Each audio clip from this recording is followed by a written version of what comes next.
Alléluia. C'est pourquoi voici les quelques définitions par ces versets que je donne de l'enchantement. L'enchantement ou l'envoûtement, c'est charmer, exercer sa beauté pour contrôler. C'est pourquoi la plupart des stars de la musique travaillent à être belles. Tout le monde est beau là-bas. Les garçons sont beaux, les filles sont belles. Faut regarder ces filles. Qui peut croire qu'elles sont des sorcières? Qui peut croire qu'elles sont des magiciennes? Regardez ces beaux garçons bien habillés, bien parfumés. Qui peut croire que ce sont des sorciers, des sorcières? Qui peut croire que ces personnes peuvent tuer pour avoir du succès? Qui peut croire que ces personnes vont dans des loges occultes afin d'invoquer le diable? Ils sont tellement beaux ces garçons, elles sont tellement belles ces filles, et d'autres tu les regardes, quelle innocence dégage de leur visage, et tu te dis non, une fille aussi fragile ne peut pas être sorcière. C'est ça le charme. C'est ça le charme, utiliser la beauté, utiliser l'innocence afin d'attirer un homme vers la mort. L'envoûtement, c'est la séduction. La séduction consiste à utiliser l'intelligence pour détruire. Ou quelqu'un utilise des belles phrases, des beaux mots, une belle musique parfaitement accordée qui émeut ton âme et te transporte. Et tu penses que tu es au paradis alors que tu finis en enfer. Il y a des musiques de ce monde, tu écoutes, bien-aimé, tu aurais aimé qu'on enlève le nom de cette fille, qu'on mette Jésus.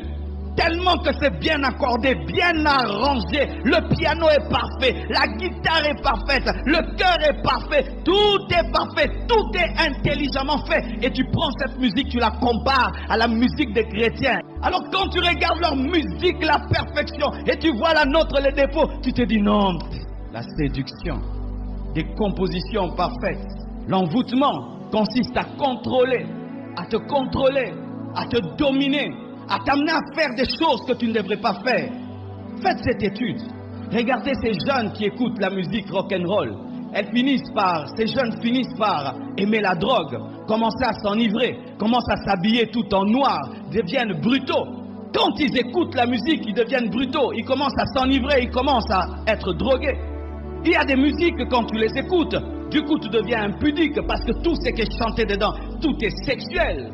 Aujourd'hui, il ne faut même pas écouter les raps. Bien-aimé, ce ne sont que des insanités et des insanités et des insanités. Et tu ne peux pas écouter une musique remplie d'insanité et vivre dans la sanctification. Il y a des musiques, quand tu les écoutes, tu ne peux plus être un homme qui reste à la maison parce que ce sont des musiques qu'on fait pour les boîtes. Il faut aller les écouter avec des amis et puis danser avec des filles. C'est pourquoi maintenant tu te retrouves dans les boîtes de nuit parce que l'esprit qui est derrière cette musique cherche à te contrôler, te dominer, t'amener dans les boîtes.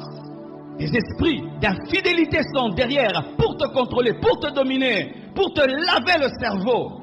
Lorsque quelqu'un fait la musique dans ce monde, il peut avoir une belle voix, il peut bien chanter, mais pour percer au niveau international, il doit faire un pacte avec l'ennemi. Il doit se prosterner devant le prince de ce monde pour que le prince de ce monde lui donne le pouvoir. Mais lorsqu'il reçoit ce pouvoir, pensez-vous que le diable peut donner le pouvoir à un homme pour qu'il puisse bénir les vies et transformer les vies? Même s'il peut chanter des choses, derrière il y a une autre intention. Ce n'est pas connaître le diable n'est l'ami de personne. Si tu vois un diable qui est en train de faire le bien, ce n'est pas lui. Parce que même dans le bien que le diable fait, il n'y a que le mal. Alléluia. Et dans ce contrôle, j'étais très déçu. Vous savez, quand tu aimes beaucoup des musiciens et tu penses qu'ils t'aiment comme tu les aimes, c'est ça aussi le défaut des fans. Les fans pensent qu'on les aime comme ils aiment. Comme je pense à cette star tous les jours, c'est sûr qu'elle pense à moi et quand elle compose sa musique, c'est pour moi. Et quand j'ai découvert qu'ils étaient capables de mettre des messages subliminaux dans leurs messages. Ça veut dire qu'ils chantent une chose, mais sous cette chose, ils chantent une autre chose à l'envers. Ton intelligence capte le premier message, mais ton subconscient capte l'autre. Et ce qui est plus important, c'est le subconscient. Parce que tu peux te retrouver en train de faire des choses, tu ne sais pas pourquoi tu les fais, mais ton subconscient les a captés et le subconscient obéit. On appelle ça des messages subliminaux. Un message que ton oreille n'entend pas, mais que ton âme, ton subconscient entend. Et un homme a démontré, il a pris la musique de certaines stars et il a mis en ce temps-là c'était leur disque et il les a mis en l'envers. Qu'est-ce chantait ce CD? Commence, start to smoke marijuana, start to smoke marijuana, start to smoke marijuana. Et ça allait vite, start to smoke marijuana. Et mais lentement, start to smoke marijuana. Commence à fumer la marijuana, commence à fumer la drogue. Et moi j'écoutais cette musique-là. D'autres, ça chantait, bientôt on se verra en enfer, bientôt on se verra en enfer, bientôt on se verra en enfer, bientôt on se verra en enfer. Mais là, c'était quand nous nous sommes convertis, il y a très longtemps. Mais aujourd'hui, c'est plus développé. Alors je vous dis, plus développé. Ils peuvent même utiliser des images que tu ne vois pas, mais que tu vois sans voir, mais ton esprit les capte. Et on a fait une démonstration même avec ces entreprises aujourd'hui publicitaires qui veulent qu'on consomme. Ils sont en train de vendre une boisson, mais ils veulent que tu puisses la boire. Vous savez ce qu'ils font? Ils mettent une image dans cette image que tu ne verras pas, mais ton subconscient verra. Vous voyez des fois quand on fait la publicité d'une bière, on montre comment est-ce que les bulles sont en train de danser et de tournoyer dans le verre. Mais en soi, c'est une femme nue en train de nager dans une piscine et ce verre-là devient la piscine. Et tu vois un garçon, tout le temps quand c'est le temps de la publicité, là, il va voir parce que son esprit voit une femme nue. Et puis je dois consommer en soi, tu ne veux pas boire, tu veux autre chose. Contrôler, dominer, diriger, téléguider.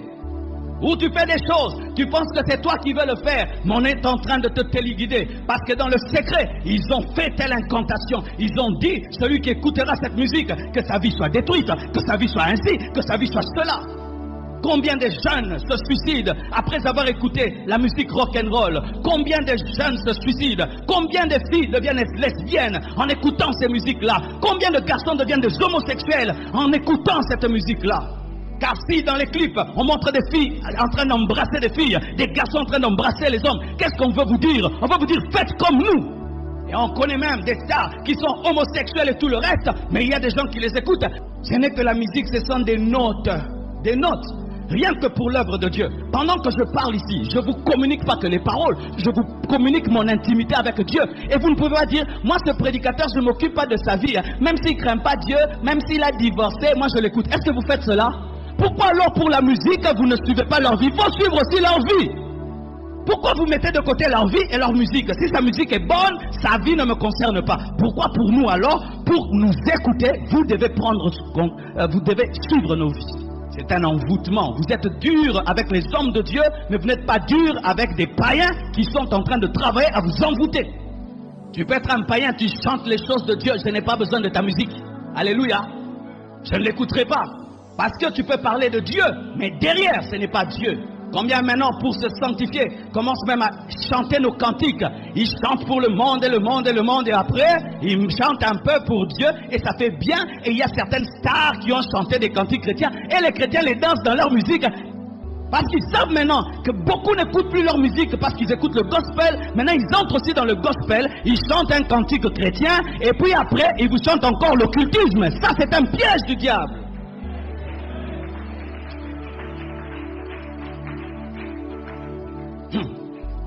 D'accord. Je fais un album. Le premier album, je chante le monde. Les autres, Jésus. Vous allez prendre ça? Non. Vous avez dit non.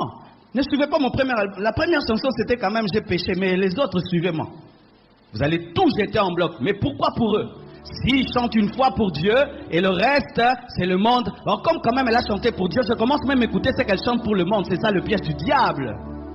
Nous ne nous sanctifions pas par des actions, nous nous sanctifions par la foi et en nous consacrant. Il faudrait qu'elle puisse naître de nouveau. Et si elle naît de nouveau, elle va tout abandonner. Ce n'est pas que dans l'album, elle chante le ciel, et puis dans les autres albums, elle chante le lesbianisme. Amen. Envoûter, c'est téléguider, c'est persuader, c'est empêcher de réfléchir, c'est aveugler, c'est mettre sous une voûte, envoûter. C'est comme là, il y a une voûte ici. Alors vous voyez comme il y a une voûte ici, je ne vois pas ce qui est de l'autre côté.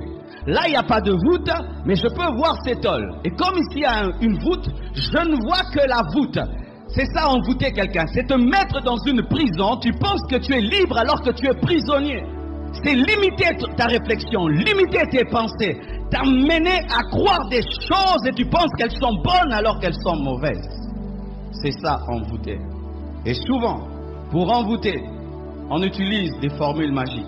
Aujourd'hui, les musiciens ne les cachent même plus, ils donnent même des titres, des formules magiques à leur album. et les gens vont dans un concert qui porte le nom d'une formule magique. Vous imaginez ça? Ça, c'est vraiment être envoûté. Amen. Hein? Avant, si, caché, ça va. Mais maintenant, les noms de leur album, les titres de leurs chansons, la manière dont ils font les clips, les trucs qu'ils mettent, tout est clair, tout est clair. Même un enfant peut voir. Mais non, ça c'est bizarre. Mais il y a des adultes qui peuvent tout discerner, mais ne peuvent pas discerner qu'une chanson est envoûtée. Ils chantent des formules magiques. Des fois, ils chantent, mais après, ils disent des choses qui n'ont pas de sens. Ils n'ont pas de sens. Mais ça a un sens spirituel parce que là, ils sont en train d'invoquer les démons. Et faites attention aux stars qui parlent en langue dans leurs chansons. Ce sont des fausses langues parce que les démons aussi parlent en langue. Ce sont des incantations. Dans les délivrances, des fois, les démons parlent en langue. Vous savez ça? On chasse les démons, des fois les démons parlent la langue. Mais cette langue, c'est pour insulter Dieu. Et lorsqu'une star de la musique, elle chante pour les femmes, elle chante pour... Et puis tout d'un coup, il parle en d'autres langues, c'est vous maudire. Alléluia.